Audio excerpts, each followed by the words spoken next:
Yeah, we're frustrated with the result, angry about the result. Um, there's no way around that. Um, we they finished the game. We didn't finish the game. If you want to look for a story here, and you want it to be real and honest, that's all it is. Last 5 minutes they made the plays to win the game, and we didn't. Other than that, I thought we played well. That team played for the national championship game last year. We had a lead for the majority of the game. They came back and take the lead. We showed a lot of toughness to come back and get it back and tie it again and stay in the game. We put ourselves in a position to win. Give them credit for making the plays down the stretch. We didn't. They made a couple tough shots. They hurt us on the offensive board. They hurt us in pick and roll. And then we turned it over. But outside of the end of the game, I was very, very proud of the way our guys played tonight. They fought. They played with great effort and energy. Our crowd was awesome and lifted us up. But definitely frustrated and angry about the result. We got to get over it. We play West Virginia in a couple days, and we got to learn from this. We got to learn how to finish, and we got to get ready to go play at West Virginia in a couple days and turn the page. It's Big 12 play. Every game matters. Everyone counts the same. We're going to try to turn the page quickly, take the good from this, learn from the bad. Are you close to getting over the hump against teams like this? This is not the first time you've played right with them, had a lead, and somehow they find a way to win. Yeah, we got to learn how to close the game. You know, I think played against Houston now 5 straight years. There's been a number of times that we've had a lead late in the game, or we've been in the game in a one-possession game in the last minute, and they close it and we don't. So I think it's about closing the game out. And again, tonight, they closed it out. Uzan hit some big shots, looked down threes. We got them to miss a couple times and couldn't clear the defensive board. You know, they made some plays. We didn't make those plays, but we made a lot of plays before that. We turned it over. So it is what it is. We got to learn how to finish. But, yes, we're right there. Like, this team's right there. The guys in the locker room know it. We got to block out the noise and get ready to play a game in a couple days. Coach, Day goes off to end the half, and then you can obviously expect them to kind of key in on him. How proud were you of Moustapha's kind of hot start to the second half now and kind of handled himself offensively? Yeah, Moo's getting better. You know, he's getting better. His play's becoming more consistent. The way he works at it every day, I think everybody, if they got a chance to see that, would be really proud. I mean, the guy comes in and just works his tail off, has a great attitude, listens, and his improvement's been significant. And I thought there were moments tonight. You mentioned that stretch to start the second half. That was noticeable. He had a really nice block there early in the second half. I mean, he's getting better, so his best basketball's ahead of him. In the second half, they won the glass, or going to the glass by 7 rebounds. What were they doing differently from the first half to second half? Or what kind of adjustments did they make? Yeah, we were up 4 at halftime on the board.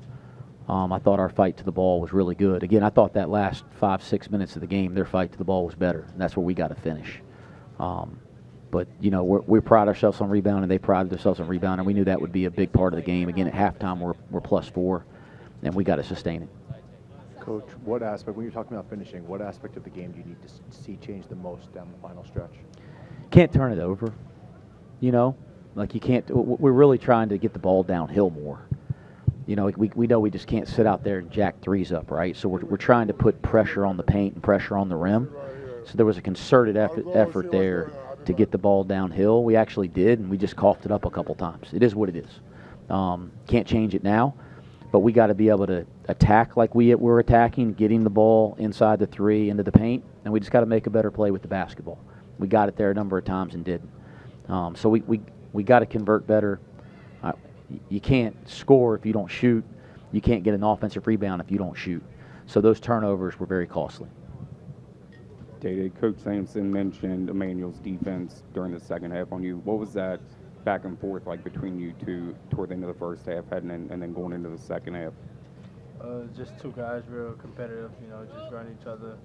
I guess I hit a couple shots before halftime, so I knew they was going to kind of like focus on me coming out different type of action. So he was just doing his job. Coach Kerr, only 7 minutes tonight. Was the shoulder a factor there, the injury in the first half? Yeah, he separated his shoulder. I mean, at the first 6 minutes of the game, I said this to the official. I said, we got a guy, Day gets poked in the eye, takes an elbow to the eye, can't see for about 3 minutes. Baba's mouth is bloodied on the first play, and Kerr separates his shoulder. I said, can we protect the guys a little bit tonight? You know, come on, first 6 minutes of the game. But that was unfortunate. That hurt. But let me tell you, we getting resilient with this crap. Nobody's dealt with more injury crap than Cincinnati, and we're getting resilient, and we're getting tough because of that. So Tyler McKinley, Kirk Creasa, Jizzle wasn't here. I mean, Jalen Haynes, like, we're a resilient dang bunch. So we're just going to keep coming. But injuries are tough. We've had more than damn anybody in the last 4 years in all of college basketball. But we're going to keep coming. This team's had its fair share, and we're still right there. So, yeah, that stinks. Hope we get him back, but it was a serious deal. He came back in, he made that shot, and he couldn't even lift that left shoulder above his head. So let's hope it's not anything serious and long term, but I'm worried about it. Sean struggles. Is it just a factor of practice success not translating to the floor for some reason? Is it something that you just can't really even explain? Because if you could explain it, you would fix it by now. I mean, let's be real. Like, let's be real here. Chris Cenac, they got him in the lottery, right? Like, they got him in the lottery, right? Like, he's supposed to be a top 10 pick in the next NBA draft, according to all the experts. All right, did he dominate our game tonight? All right, it's hard to be a freshman, and I think Chris Senac's terrific. It's hard to be a freshman in college basketball. Sean's doing fine. Sean's going to break out.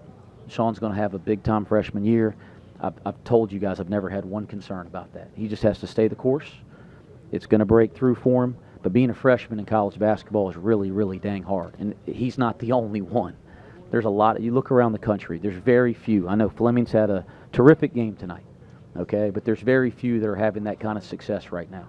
Sean is going to have that kind of success. I'm confident of that. How they were calling the game, were you kind of shocked that they called that charge on Jizzle at the end? Yes. I mean, I don't know how to have to reiterate that, but I mean, I know being shocked with that call is like they let you guys play all night, and then to get that one, it was kind of, a handcuff. Block charge is a difficult play for officials. You know, our game has turned into the rules have changed where they're supposed to default to a block if there's any question.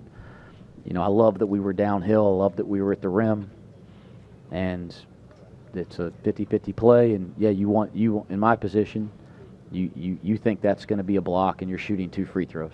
That's not the way it went. Next play. Moustapha, coach says you guys are getting resilient. What have you learned, even though you're still really young? You had last year in the Big 12, now getting into this year. What have you learned about kind of managing the ups and downs of a Big 12 season and how it can shift back and forth so quickly? It's a game of basketball, it's always up and down. And every night is just the same night, we're going to have to go out there and compete. So we're going to learn from this, and then we're going to go back to practice and get better. Moustapha, is it different playing Houston? You played him at UCF, you played him here.